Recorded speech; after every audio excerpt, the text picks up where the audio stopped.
Tuesday, April 17th, and after a long time on the road, we are back in studio with your coffee break. I'm Kate Czaplinski with the latest local news, including a boater drowning in Long Island Sound, an arson in Shelton, teens injured in a Reading crash, and much more. Frank Granito has a look at your forecast, and later on a Nutmeg Sports Update, and Donald Ang will also join us to take a look back on this day in history. But first, a Long Island man is dead after falling from a boat into Long Island Sound on Saturday evening near Milford. State Environmental Conservation Police identified the man as 43-year-old Richard Malucci of Mount Sinai, New York. At about 6 p.m., Milford Fire Dispatch received a 911 call from a female boater in distress. That caller said her husband had fallen off of their 25-foot vessel into Long Island Sound and was struggling to remain afloat. The boat was reported to be approximately half-mile south of Charles Island in Milford and returning to its home port of Long Island. That caller managed to give GPS coordinates to the fire dispatcher to assist in locating that vessel, and a search ensued with several agencies. However, Malucci's body was discovered about 55 minutes into that search effort by the U.S. Coast Guard Marine vessel. He was taken on board and quickly transferred to Milford fire paramedics, who initiated some life-saving efforts, but he was pronounced dead later at Milford Hospital. Malucci's wife was also transported to Milford Hospital for evaluation. That vessel was towed to Milford Landing, where police are conducting a full investigation. No injuries were sustained by responding personnel. A source on the scene told the Milford Mirror it was not clear why Malucci had fallen off the boat. The source also said conditions were not ideal Saturday for a 25-foot vessel on Long Island Sound. More on that story at milfordmirror.com. And police have charged a Shelton man with setting fire to a home in downtown Shelton on Easter Sunday. Around 3 p.m. yesterday, the Shelton Fire Department responded to and extinguished a structure fire, which started in the basement of an occupied residence in the downtown area. All occupants were able to get safely out of the home. While responding to the scene, Shelton police was contacted by an area resident who reported that a man had approached their house and told them that he had just lit the house on fire. Shelton police officers were quickly able to locate that male, identified as 51-year-old Michael Karolkowski of Shelton, who was walking down Howe Avenue. Officers made contact with Karolkowski, who they said would not comply with officers. Karolkowski was taken into custody on charges unrelated to that fire investigation, but then based later on the investigation, he was charged with first-degree arson as well as reckless endangerment, among other charges. He's scheduled to be arraigned in court today. And in other news, Greenwich firefighters battled a house fire Saturday that engulfed much of the home, as you can see in photos from the scene that were shared by the Greenwich professional firefighters. At about 4 in the afternoon, units were dispatched to Londonderry Drive for a reported structure fire. While en route, the dispatcher reported they were receiving multiple calls. Units arrived to find heavy fire through the roof of the house. The occupants were not home at the time. Mutual aid from several towns was called for tankers and station coverage. Firefighters say battling the blaze was made more challenging as the nearest fire hydrant was about 2,000 feet away. And in Reading, 6 teenagers from area towns were injured after their car crashed into a tree on Route 107 and caught on fire Friday night. The News-Times reports that police have not released the names of the young people in that crash near Umpqua Road, but said they were from Reading, Easton, and Fairfield. Police said the teens were headed northeast on Route 107 when the driver lost control of the car, which crossed the westbound lane, hit a tree, and caught on fire. Police, area fire departments, EMS, and paramedics responded to that crash. The road was closed for the next 6 hours. Joel Barlow High School plans to have a special meeting today so staff can comfort students. Superintendent Thomas McMorrin said the major crash team is investigating that incident. Anyone with information should contact Reading Police at 203-938-3400. And in other news, in Trumbull, a 2-year-old child was hospitalized Tuesday after falling through a window at the Woodland Hills condominiums. That child suffered what police described as non-life-threatening injuries from the approximately 15 to 20-foot fall onto pavement. Trumbull Police and EMS received a 911 call from the boy's mother at about 6:30 in the evening. Officers found the child conscious and crying in the driveway with his mother. He was treated and taken to Bridgeport Hospital. Police determined the child had been sitting on a a couch in the living room near a window that was open but had a screen in place. The mother apparently looked away for a moment, and the child stood and pressed against that screen, which gave way. Police said based on preliminary information that fall was accidental and no charges have been filed. And Wilton police have arrested a Norwalk man for robbing the Fairfield County Bank at 941 Danbury Road back in February. He's scheduled to be arraigned in court today. Police received a report of a robbery in process just before 3 in the afternoon back on February 24th at the bank in the Georgetown section of Wilton. When police arrived, they discovered a man had entered the bank and demanded cash. There was no weapon visible or threatened, and he left the bank with an undisclosed amount of money. That suspect then fled the scene in a green 1997 Honda Accord, which was abandoned and recovered a short distance from the bank. The police investigation revealed that car had recently been purchased on the website Let Go. A search warrant executed on Let Go accounts identified 34-year-old Joseph Bacuzzi of Maplewood Terrace in Norwalk as the suspect. While police interviewed Bacuzzi, he confessed to committing that bank robbery. He also confessed to committing 3 additional robberies and 1 attempted bank robbery at other banks in Fairfield County. Bacuzzi was arrested on Friday. More on that story at wiltonbulletin.com. And Trumbull police are looking for 3 young male suspects who allegedly stole an SUV and later entered a resident's home to steal her purse and several credit cards earlier this month. According to police, that suspects entered the Garden Street home via an unlocked door at about 7 in the morning back on April 4th and left with the resident's handbag. Her credit cards were later used to make purchases at several stores in Stratford and Farmington. Trumbull police later retrieved video surveillance from several businesses showing those suspects using the card. Police later determined the SUV had also been stolen from a driveway in Easton earlier that morning, where it had been left unlocked with the keys inside. There have been numerous overnight burglaries and thefts of vehicles throughout the state recently, and this burglary appears to be linked to similar incidents where the suspects travel to a neighborhood and take advantage of unlocked cars and keys left inside. There's a lot more on that story at TrumbleTimes.com. But let's switch gears now. It's been a long time since we've gotten a look at the forecast from Frank Granito, but here he is. Here we are. Frank, tell us what's on Kate, tap. the good news is we've got a couple more days of this gorgeous weather up ahead of us here before we start staring down the April showers again. Plenty of sunshine today, though. Temperatures in the mid to high 70s. Not as warm as it was over the holiday weekend, as we'll see some afternoon clouds moving in and a light breeze as well. Temperatures will start to cool down this evening, drop into the mid-30s overnight with partly cloudy skies. Cooler out again tomorrow with temperatures just reaching into the low 60s, mostly sunny in the morning before cloud cover increases later on in the day and overnight. Overcast Tuesday night with temperatures in the low 40s as we head towards a rain-packed second half of the week. Wednesday morning looks to be dry, but it's going to be mostly cloudy, a little mild out there as well. Temperatures in the low mid-50s, but it'll feel closer to 65 with the humidity. Rain will move in around the county on Wednesday afternoon. We can expect on and off showers through the evening before heavy rainfall begins overnight. Continues on through Thursday and will most likely carry on to the start of the weekend as well.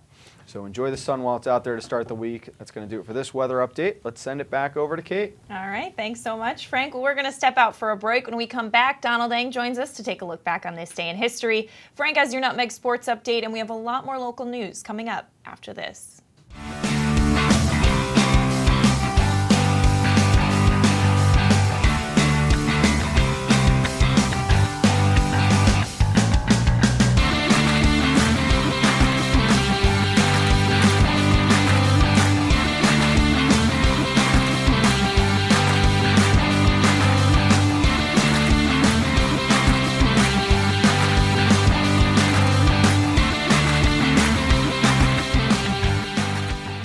When it comes to considering the outside of your home, just imagine the possibilities. Whether your dream is a stunning free-form pool or a tranquil, secluded garden, the team of professionals at Stonebridge Associates will make it a reality. We offer unparalleled landscape design and construction, masonry development, pools, spas, and water features, as well as landscape and garden maintenance. No other firm can offer the same level of creativity, quality, and personal attention. Discover the possibilities at stonebridgeassociates.net or call 203-544-8376 today.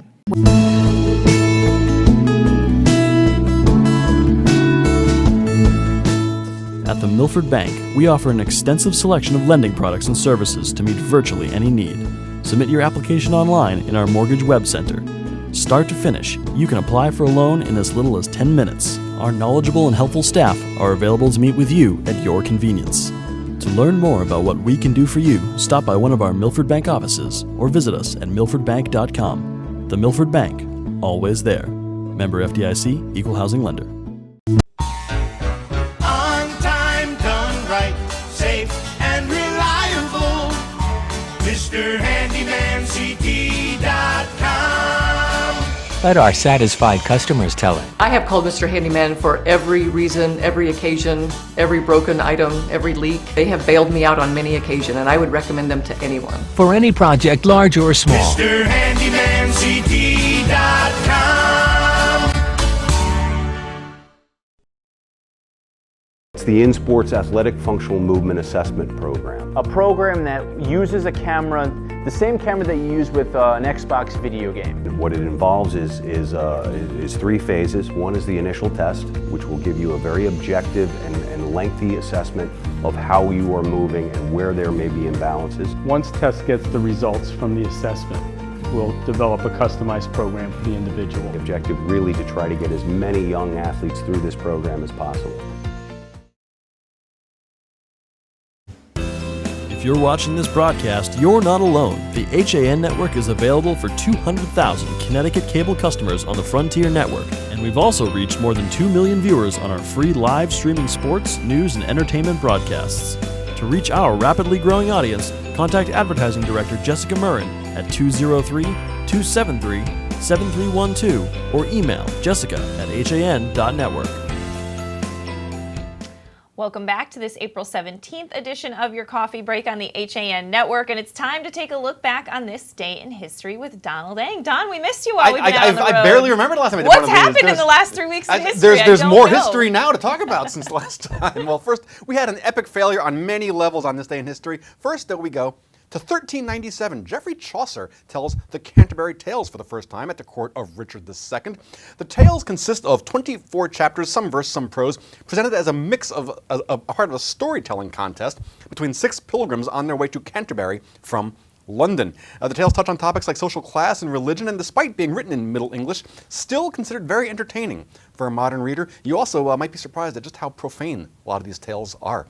Now we go to 1524, Giovanni di Verrazzano, an Italian sailing for France, reaches New York Harbor, the first European to do so, at least since the Vikings. Now, we know very little about Verrazzano's life other than his voyage. His death, also a mystery. Some sources say he was killed and eaten by Caribbean natives. Others say he was captured and executed by the Spanish as a pirate. We do know Verrazzano was a gifted cartographer. That's his map there. He was a better cartographer than explorer, though notice he thought the Hudson River was a bay, and so he didn't bother to include it on the map. He also missed the 4,500 square mile Chesapeake Bay altogether. Staying in New York Harbor, we go to 1907. The Ellis Island Immigration Center processes 11,747 people, more than any other day in its 62 years of operation. More than 1 million people passed through Ellis Island that year. The Immigration Act of 1924 dramatically reduced traffic across the island, although today 100 million Americans can trace their lineage, at least in part, to the Ellis Island Immigration Center. Finally, now we go to 1961 for this. Within 72 hours, the invaders were either captured or dead.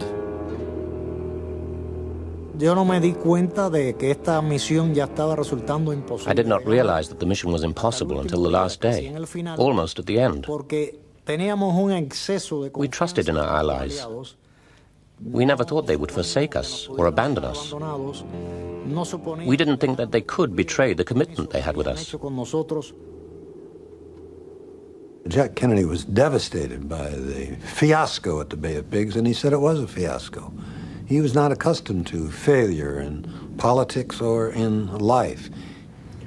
And he was more distraught than I'd ever seen him. How could I have been so stupid, he said.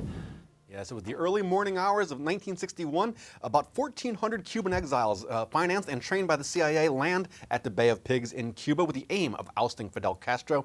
Intended to initiate a popular uprising against Castro, it instead made him a national hero. That is your look back in history for today, April 17th, and I'm Donald Ing. All right, thanks so much, Don. Well, in other local news, state troopers found some unusual weapons on a motorcyclist they stopped Saturday morning in Brookfield. The motorcycle had been speeding while traveling on Route 7 northbound, police said, and slowed down when the driver, identified as 49-year-old Domingos Reyes of Danbury, saw the cruiser. During the course of that motor vehicle stop, troopers learned the operator was in possession of some illegal weapons. A search revealed a small bat with spike strips at the end that appeared to be a bludgeoning weapon and a knife. Reyes was taken into custody and transported to Troop A, where he was charged with weapons in a motor vehicle and several motor vehicle infractions. Well, let's throw it back over now to Frank Granito for a Nutmeg Sports Update. Frank. Thank you, Kate. And the HAN spring season got into full swing last week when we had 5 games live on the network, including baseball, boys lacrosse, and girls lacrosse. On Monday, we started out at Staples High when the Wreckers shut out Trinity Catholic behind the big bat of Kevin Raybacks, who had a 2-run homer in the 5th, and a stellar pitching performance by senior Rob Stone. Tuesday was a doubleheader from Cardinal Stadium when the Greenwich girls lacrosse team hosted Fairfield Ward in a rematch of last season's state Class L semifinal, followed by the boys lacrosse team squaring off with the Ridgefield Tigers. It was all Cardinals from start to finish on the day as Genevieve DeWinter scored 5 goals en route to a 12-9 win over the Mustangs. Jack Feda also scored 5 times in the boys' game, including the overtime game winner to hold off Ridgefield's comeback. Wednesday was a rematch of last year's FCIAC championship in baseball as the champion Darien Blue Wave welcomed the Trumbull Eagles to town just days after raising their conference championship banner up onto the left field wall. For the second straight meeting between these two teams, it would take extra innings to find a winner. Ben Farrow carried the Eagles to victory, pitching all 8 innings while striking out 7 and not walking a single batter. Trumbull would score in the top half of the 8th and hold Darien scoreless to go on and win 5-4. Finally, we were at Norwalk's Testa Field on Thursday afternoon for boys lacrosse between the Stanford Black Knights and Norwalk Bears. Led up front by Michael Manella's 4 goals, Norwalk cruised to an 11-6 victory over the Black Knights, moving to 3-1 on the season and 2-1 in FCIAC play. We will have full highlights of all these games for you this afternoon on Nutmeg Sports, live from Fairfield Ludlow at 3 p.m. as we get set for this afternoon's girls lacrosse game between the Falcons and Stanford Black Knights. Kate will also have our Week 1 Athlete of the Week nominees for the spring season. I get the feeling we're going to see a couple of names mentioned again later on that list. And I also want to give a shout out to New Canaan's Jimmy Joe Granito and the Drexel Dragons. They defeated the number 2 team in the nation, the Hofstra Pride, by a score of 13-12 on Saturday night, keeping Drexel's season alive. And it was Hofstra's first loss of the year. So congratulations to Jimmy Joe and the Dragons. Great. Granito, is there any relation there? Or? Can't be sure. There's a lot of right. Granitos out there. Yeah, true. Okay. Well, getting back to local news, a phone scam led a 67-year-old Darien man to purchase approximately $21,000 in iTunes gift cards between March 28th and April 5th. According to Darien police, the victim received a phone call on March 28th informing him that he'd been selected to receive a joint grant from the U.S. and U.K. governments in the amount of $7,900. The caller said the man needed to pay fees in order to have the money transferred to him. He was asked to purchase about $21,000 worth of iTunes gift cards and provide the serial numbers to the caller, which he did over the course of a week. According to police, the caller was described as having an Indian accent and used the names Andrew Lizelle and Mark Cooper. The Darien Police Department strongly cautions all residents to be extremely wary of any phone solicitation from anyone claiming to be a representative of the U.S. or a foreign government, or of anyone asking for any payment of fees via gift cards or through wire transfer requests. If unsolicited requests or offers of this type are received via phone or the internet, they are without a doubt, according to police, a scam operation. And in some happier news, Ridgefield resident Mike McIntyre has another Pulitzer Prize to add to his mantle. McIntyre, a New York Times journalist, was awarded the Pulitzer Prize for International Reporting along with several other colleagues on Monday, April 10th. The series focused on Russia's covert projection of power, including the story of how Russian cyber power invaded the United States. In total, the Times won 3 prizes last Monday, bringing its total to 122. You can get more on that story at theridgefieldpress.com. And for the 5th consecutive year, Fairfield Police Chief Gary McNamara will step out in a pair of towering heels to lead a community-wide rally and walk in support of victims of sexual violence and abuse. The Center for Family Justice's annual Walk a Mile in Her Shoes event kicks off on Saturday, April 29th at 8 a.m. with a 1-mile trek through downtown Fairfield. The walk is noteworthy for the number of men who join the march wearing women's footwear as an expression of solidarity during Sexual Assault Awareness Month. McNamara will be joined on that walk route with representatives of 6 communities: Bridgeport, Easton, Fairfield, Monroe, Stratford, and Trumbull that CFJ serves. And we'll have President and CEO of CFJ, Deb Greenwood, joining us next Monday to talk more about that community event. We're going to step out for a break, and when we come back, we're going to recap some of the top stories we're following today on your coffee break after this. Part of banking well is doing good. That's why, with the support of local community partners, Bankwell has launched the Bankwell Pet Adoption Project to boost awareness about the hundreds of animals in local shelters that need a home. And when you donate to the cause using the Bankwell self-service coin machines, we'll match your donation. For details, visit mybankwell.com/pleaseadoptme. Bank smart, bank local, bank well. Spring has sprung at Walter Stewart's Market, and we're celebrating the new season with fresh takes on spring. From the finest produce around to guaranteed fresh seafood delivered daily by the best local supplier. Not only are we your time-saving one-stop shop for everything you need this season, our personable team is always ready with a helping hand. Shop Stewart's for the best of spring. Find us at 229 Elm Street, New Canaan, or shop online at stewartsmarket.com. The new fishing season is fast approaching, so it's time to head over to the dock shop and get your gear in order. We're now offering bait in both Darien and our Westport location. The dock shop can service and repair your rods and reels, spool up new line, and fill any empty space you might have in your tackle box. Whether you're a fisherman, boater, or beach bum, the dock shop is a unique place to shop. The dock shop, 51 Tokenique Road, Darien, 609 Riverside Avenue, Westport, dockshop.com. Did you know heart attacks and strokes are the leading cause of death in America? Protect the health of you and your loved ones. Talk to a doctor about heart disease. Hi, I'm Dr. David Pazer with ProHealth Physicians, encouraging you to stay informed about health matters that affect you.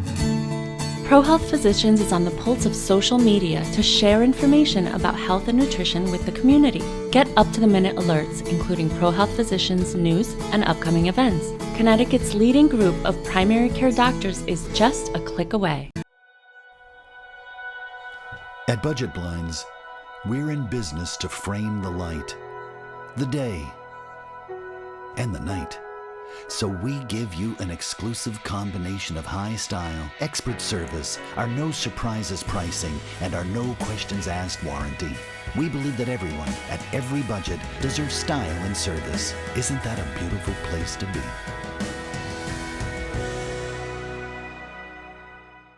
Join the HAN Network in Make-A-Wish, Connecticut to help make travel wishes come true for local kids with life-threatening medical conditions. Donate your unused airline miles to the HAN Network's Wishes in Flight campaign. Over 70% of wishes granted involve travel, and your unused airline miles can help make kids' dreams become a reality. Plus, once you donate your miles to Make-A-Wish, they never expire. Donate your miles at ct.wish.org/HAN Network and help us change lives, one wish at a time. We're back on this Monday edition of your Coffee Break on the HAN Network. I'm Kate Czaplinski, recapping some of the top stories we're following today. A Long Island man is dead after falling from a boat into Long Island Sound on Saturday evening near Milford. State Environmental Conservation Police identified the man as 43-year-old Richard Malucci of Mount Sinai, New York. At about 6 in the evening, Milford Fire Dispatch received a 911 call from a female boater in distress. That caller said her husband had fallen off of their 25-foot vessel into Long Island Sound and was struggling to remain afloat. The boat was reported to be about a half-mile south of Charles Charles Island in Milford and returning to its home port of Long Island. The caller managed to give GPS coordinates to assist in locating the vessel, and a search ensued with many agencies helping. However, Malucci's body was discovered about 55 minutes into that search effort by the U.S. Coast Guard Marine vessel. He was taken on board and transferred to Milford fire paramedics, who initiated advanced life-saving efforts, but he was pronounced dead later at Milford Hospital. Malucci's wife was also transported to the hospital for evaluation. That vessel was towed to Milford Landing, where Milford police are conducting a full investigation. No injuries were sustained by responding personnel. A source on the scene told the Milford Mirror it was not clear why Malucci had fallen off the boat, but the source also said conditions were not ideal for that 25-foot vessel on Long Island Sound on Saturday evening. There's more on that story at milfordmirror.com. And in other news, police have charged a Shelton man with setting fire to a home in downtown Shelton on Easter Sunday. Around 3 in the afternoon yesterday, the Shelton Fire Department responded to and extinguished a structure fire, which started in the basement of a home in downtown. All occupants were able to safely get out of the residence. And while responding to the scene, the Shelton Police Department was contacted by a resident who reported that a man had approached their house and told them that he had just lit fire to it. Shelton police officers were quickly able to locate that man, identified as 51-year-old Michael Karolkowski of Shelton, as he was walking down Howe Avenue. Officers made contact with Karolkowski, who they said would not comply with officers. He was taken into custody on charges unrelated to the fire investigation, but then based on that investigation was charged with first-degree arson and first-degree reckless endangerment. He's scheduled to be arraigned in court today.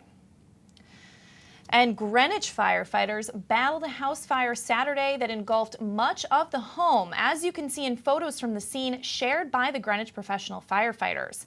At about 4 in the afternoon, units were dispatched to Londonderry Drive for a reported structure fire. While en route, the dispatcher reported they were receiving multiple calls, and units arrived to find heavy fire through the roof of the house. The occupants of the home were not there at the time. Mutual aid from several towns was called for, and for tankers and station coverage. Firefighters say battling that blaze was made more challenging as the nearest fire hydrant was about 2,000 feet away. And in other news, in Reading, 6 teenagers from area towns were injured after their car crashed into a tree on Route 107 and caught fire on Friday night.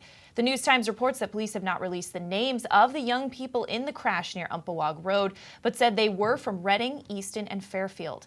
Police said the teens were headed northeast on Route 107 when the driver lost control of the car, which crossed the westbound lane, hit a tree, and caught on fire. Police, as well as area fire departments and EMS, responded to the crash. The road was closed in that area for about 6 hours. Joel Barlow High School plans to have a special meeting today so staff can comfort students, according to Superintendent Thomas McMorrin. The major crash team is investigating that incident, and they're asking anyone with information to contact them at 203-938-3400. You can also follow updates on that story at thereadingpilot.com. But let's switch gears now, throw it over to Frank Granito for one final look at the forecast. Frank. Thank you, Kate. Again, mostly sunny skies today. Temperatures up into the mid-70s. Not as warm as it was over the weekend, but that's with afternoon clouds moving in and a light breeze as well. Temperatures start to cool down this evening, and they'll drop all the way to the mid-30s overnight with partly cloudy skies. Cooler out again tomorrow. Temperatures reaching just into the low 60s. Mostly sunny in the morning, and then again cloud cover increasing later in the day and overnight. Overcast on Tuesday night with temperatures in the low 40s as we head towards some rain-filled days down the stretch of this week. Wednesday morning looks to be dry with mostly cloudy skies and milder conditions. Temperatures in the low to mid-50s, but that'll feel more like 60, 65 with humidity. Rain will move in around the county Wednesday afternoon. We're going to see on and off showers through the evening towards midnight before heavy rainfall begins and carries on through Thursday and Friday. That's going to do it for the weather. And Kate, don't forget that we've got a live Nutmeg Sports coming up this afternoon, 3 o'clock from Fairfield Ludlow as we get set for girls lacrosse between the Falcons and Black Knights. We're also going to have Athlete of the Week nominees for the spring season, along with highlights from the games we covered last week. All that again at 3 o'clock today with myself and Kevin Coleman. All right, thanks so much, Frank. And finally, today, our thoughts and prayers are with the family of our colleague Bruce McDougall, who passed away Thursday after a brave battle with pancreatic cancer. Bruce worked for nearly 13 years as HAN's dedicated circulation director. He will be dearly missed by all of us here at the HAN Network and Trumbull Printing. We're going to wrap things up here on your coffee break. We'll see you tomorrow at 11.